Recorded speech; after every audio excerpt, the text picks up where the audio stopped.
What I was stuck. And what I wound up doing was looking out the stupid window at Julie and my grandfather. It was a totally lame thing to do, but that's what I did. I got nailed doing it too, by my grandfather, and he, of course, had to point me out to Julie, which made me feel another 2 inches shorter. I dropped the curtain and blasted out the back door and over the fence. I had to get out of there. I swear I walked 10 miles that day. And I don't know who I was madder at, my grandfather, Julie, or me. What was wrong with me? If I wanted to make it up to Julie, why didn't I just go over there and help? What was stopping me? I wound up at Garrett's house. And man, I've never been so glad to see anyone in my life. Leave it to Garrett to get your mind off anything important. That dude's the master. We went out back and shot hoops, watched the two, and talked about hitting the water slides this summer. And when I got home, there was Julie, sprinkling the yard. He saw me, all right, but she didn't wave or smile or anything. She just looked away. Normally, what I do in that situation is maybe pretend like I hadn't seen her, or give a quick wave and charge inside. But she'd been mad at me for what seemed like ages. She hadn't said word one to me since the morning of the eggs. She'd completely dissed me. It met a couple days before when I smiled at her, trying to tell her I was sorry. She didn't smile back or nod or anything. She just turned away and never looked back. I even waited for her outside the classroom to say anything, about her fixing up the yard and how bad I felt. But she ditched me she ditched me out the other door, and after that, any time I got anywhere near her, she'd find some way to skate around me. So there she was, watering the yard, making me feel like a jerk, and I'd had enough of it. I went up to her and said, "It's looking real good, Julie. Nice job." "Thanks," she said without smiling. "Chet did most of it." Chet? I thought. Chet? What was she doing? Calling my grandfather by his first name? "Look, Julie," I said, trying to get on with why I was there. "I'm sorry for what I did." She looked at me for a second, then went back to watching the water spray across the dirt. Finally, she said, "I still don't get it, Bryce. Why didn't you just tell me?" I don't know. It was dumb. I should have. And I shouldn't have said anything about the yard either. It was, out of line. I was already feeling better, a lot better. Then Julie says, "Well, maybe it's all for the better," and starts bouncing up and down on the balls of her feet, acting more like her old self. "Doesn't it look great? I learned so much from Chad. It's amazing." "You're so lucky. I don't even have grandparents anymore." "Oh," I said, not knowing what to say. "I do feel sorry for him, though. He sure misses your grandmother." Then she laughs and shakes her head, saying, "Can you believe it? He says I remind him of her." "What?" "Yeah," she laughs again. "That's what I said. But he meant it in a nice way." I looked at Julie and tried to picture my grandmother as an 8th grader. It was hopeless. I mean, Julie's got long, fluffy brown hair and a nose full of freckles, where my grandmother had always been some variety of blonde. And my grandmother had used powder, puffy white powder. She'd put it on her face and in her hair, in her slippers, and on her chest. That woman powdered everything. I could not see Julie coated in powder. Okay, maybe gunpowder, but the white perfumey stuff? Forget it. I guess I was staring because Julie says, "Look, I didn't say it. He did. I just thought it was nice. That's all." "Yeah, whatever. Well, good luck with the grass. I'm sure it'll come up great." Then I totally surprised myself by saying, knowing you, you'll get 'em all to hatch. I didn't say it mean or anything. I really meant it. I left, and then she left, and that's how I left her, sprinkling her soon-to-be salt, smiling. I hadn't been in such a good mood in weeks. The eggs were finally behind me. I was absolved, relieved, happy. It took me a few minutes at the dinner table to realize that I was the only one who was.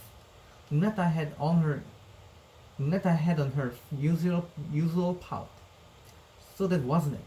But my father's idea of saying hello was to lay into me about the lawn. No, sweet. I told him, I'll do it tomorrow. All that got me was a scowl. Then Mom says to my granddad, "You tired tonight, Dad?" I hadn't even noticed him sitting there like a stone. Yeah, my father tosses down the table at him. That girl working you too hard? My grandfather straightens his fork on his napkin and says, "That girl is named Julie, and no, she isn't working me too hard," as you so callously put it. Callous? Me? My dad laughs and says, "Developed quite a soft spot for that girl, haven't you?" Even Lunetta let her pout go for a minute. These were fighting words, and everyone knew it. Mom nudged Dad with her foot, but that only made things worse. "No, Patsy, I want to know why your father has the energy and inclination to befriend a complete stranger when he's never done so much as toss a baseball around with his own grandson." Well, yeah, I thought, but then I remembered. I owed my grandfather, owed him big time, without thinking. I said, "Take it easy, Dad. Julie just reminds him of Grandma." Everyone clammed up and stared at me. So I looked at my grandfather and said, "Isn't that right, Granddad?" He nodded and rearranged his fork some more. Of Rune? Of Rune? My father looked at my mother and then at Granddad. "She can't possibly." My granddad closed his eyes and said, "It's her spirit that reminds me of Rune." Her spirit. My father says, like he's talking to a lying kindergartner. "Yes, her spirit." My grandfather's quite quiet for a minute, then asks, "Do you know why the bakers haven't fixed up the yard until now?" "Why?" "Sure, they're trash. That's why. They've got a beat up house, 2 beat up cars, and a beat up yard. They are not trash, Rick. They are good, honest, hard-working people who have absolutely no pride in how they present themselves to the rest of the world. We've lived across the street from those people for over 6 years, and there is no excuse for the state they're in." "No?"